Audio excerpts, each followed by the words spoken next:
Recipe पाहून कळलंच असेल आज काय बनवते. तर आज बेत आहे उंबर हंडीचा, म्हणजेच आपली मोदकाची आमटी. सगळ्यात आधी कांदा भाजायला ठेवला गॅसवर. एकीकडे कांदा भाजेपर्यंत तवा ठेवला आणि त्याच्यावरती हवरी भाजून घेतली. हवरी भाजल्यानंतर सुकं खोबरं ते पण किसून भाजून घेतलं. आता हे खोबरं मी फक्त मोदकासाठी सारण करताना वापरते, रशासाठी वेगळं घे. आता हवरी खोबरं, त्यामध्ये 1 चमचा भाजलेले शेंगदाणे, तिखट, मीठ टाकून हे मिक्सरला काढून घेतलं. त्यानंतर आता रशासाठी खोबरं भाजून घेतलं, स्लायसेसमध्ये कट केलेलं. त्याच्यानंतर 1 लसणाची पाकळी सोलून घेतली. धने घेतलेत, थोडेसे धने पण भाजून घेतले. कांदा तर होताच भाजलेला. कोथिंबीर घेतली आहे. आता एकीकडे तवा गरम आहे तोपर्यंत छोटा कांदा बारीक चिरून घेतला आणि हा कांदा छान तव्यावर परतून घेतला आणि त्यामध्ये कोरडं हवरी आणि खोबऱ्याचं मिश्रण एकजीव करून घेतलं. हे मिश्रण आहे मोदकासाठी. आता हे मिश्रण एका साईडला ठेवून दिलं. ते जास्त परतायचं नाहीये, फक्त एकजीव करून घ्यायचं गॅसवर ठेवून.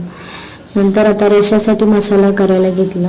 त्यामध्ये मिक्सरच्या भांड्यामध्ये खोबरं, लसूण, धने, फुटाणे हे सगळं काढून घेतलं. कांदा आधी नाही घातला, आधी बाकीचं सगळं साहित्य मिक्सरला काढलं. नंतर कांदा घातला, ते पण पाणी घालून वाटून घेतलं. छान बारीक वाटायचे. नंतर एका ताटामध्ये आता मोदकाचा गोळा मळायला घेते. त्यासाठी 4 चमचे बेसन पीठ घेतले, मोठे चमचे आहेत, आणि 1 चमचा कणिक घेऊन त्यात मीठ घालून त्याचा गोळा तयार केला. गोळा थोडासा घट्ट करायचा, जेणेकरून मोदक हे आपल्या आमटीमध्ये विरणार नाहीत. आता भाजीची फोडणी टाकायला घेते. गॅसवरती कढई ठेवली. 3-4 चमचे तेल घातलं त्यात. नंतर मोहरी आणि जिऱ्याची फोडणी देऊन घेतली. त्यानंतर त्यामध्ये थोडी कोथिंबीर टाकली फोडणीला. त्यामध्ये 1 चमचा तिखट, अर्धा चमचा हळद आणि थोडंसं चिमूटभर हिंग घातलं. आता या फोडणीमध्ये ओलं वाटलेलं सगळं वाटण टाकून छान परतू द्यायचं आहे. आता वाटण छान परतायचं आहे तेल सुटेपर्यंत. मिक्सरला जेव्हा तुम्ही वाटण वाटत असता तेव्हा त्यात जास्त पाणी घालू नका आणि आधी कोरडे पदार्थ वाटून घ्या आणि पाणी नंतर घाला, म्हणजे मसाला छान बारीक वाटला जातो. आता मसाला परतेपर्यंत मोदक करून घ्यायचे होते, कारण की जसंच आपण भाजी उकळेल त्यामध्ये मोदक टाकणार आहोत. भाजी कढायला टाकल्यानंतर उकळली की मोदक टाकायचे असतात.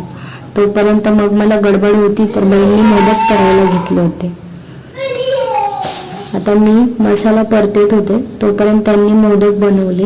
पहा एक मोदक कसं बनवतायत ते जे पीठ मी बेसन पीठ मळलेलं होतं त्याचे गोळे तोडून त्याला मोदकाच्या शेपमध्ये त्यांनी त्याच्या आतमध्ये जो मसाला केलाय तो भरून मोदकासारखं बनवले. त्यानंतर मी मसाला परतताना त्यामध्ये पुन्हा थोडी कोथिंबीर घातली. मसाला छान परतू दिला तेल सुटेपर्यंत आणि मग त्यामध्ये पाणी घातलं आणि जेवढी भाजी मला हवी त्यानुसार मी पाणी त्यात ॲड केलं. शक्यतो मोदकाची आमटी थोडीशी पातळच छान लागते. फार घट्ट केली आणि मोदक त्यामध्ये फुटला की त्यानंतर त्यातलं सारण मिळून ती जास्तच घट्ट होते. आता मोदक त्यामध्ये उकळी आल्यावर ॲड केलेली आहे. ती स्टेप माझ्याकडून स्किप झाली. मी पोळ्या करत होते, टिफिनची गडबड होती आणि तोपर्यंत बहिणीने त्यामध्ये मोदक ॲड केले होते भाजीला उकळी आल्यानंतर. मी एकीकडे पोळ्या करत होते आणि एकीकडे भाजी शिजत होती. मोदक नेहमी भाजीला उकळी फुटल्यावरच टाकत, ती स्टेप माझ्याकडून स्किप झाली. पण मोदक जर रस्सा उकळण्याआधी टाकले तर ते विरू पण शकतात किंवा चव पण तेवढी छान होत नाही, गिळगिळ होतील ते. नंतर मोदकाची आमटी छान तयार झाली. आता आमचे छोटे साहेब जे जास्त तिखट खाणार नाहीत त्यांच्यासाठी म्हटलं थोडं बटाट्याच्या काचऱ्या बनवाव्या. त्याचा टिफिन वेगळाच द्यावा लागतो. मग त्याच्यासाठी बटाट्याच्या काचऱ्या करून घेतल्या. बटाट्याच्या काचऱ्यांमध्ये थोडंसं चवीपुरतं मीठ आणि तिखट मी फक्त घालते, बाकी काहीच घालत नाही. थोडंसं तेल, त्यामध्ये बटाटे घालून थोडं तिखट मीठ घालून थोड्या वेळ वाफवायचं. 5 ते 7 मिनिटात त्या काचऱ्या तयार होतात. नंतर टिफिन भरायला घेतला. मस्त शिजली होती उंबराची आमटी. आणि हो, उंबर ॲड केल्यानंतर पण 15 ते 20 मिनिटं बारीक गॅसवर शिजू द्यायची भाजी. जेवढ्या वेळ शिजेल तेवढी छान लागते. त्यानंतर टिफिन भरून घेतला. आता मी टिफिन देते. रेसिपी आवडली असेल तर रेसिपीला लाईक करा आणि तुम्हाला माझ्या रेसिपीज आवडत असतील आणि त्या अजून पाहायच्या असतील तर चॅनलला सबस्क्राईब करा. पुन्हा भेटू नवीन व्हिडिओमध्ये. आणि तुम्हाला कुठली रेसिपी हवी असेल माझ्याकडून तर ते पण सांगा. Okay, bye.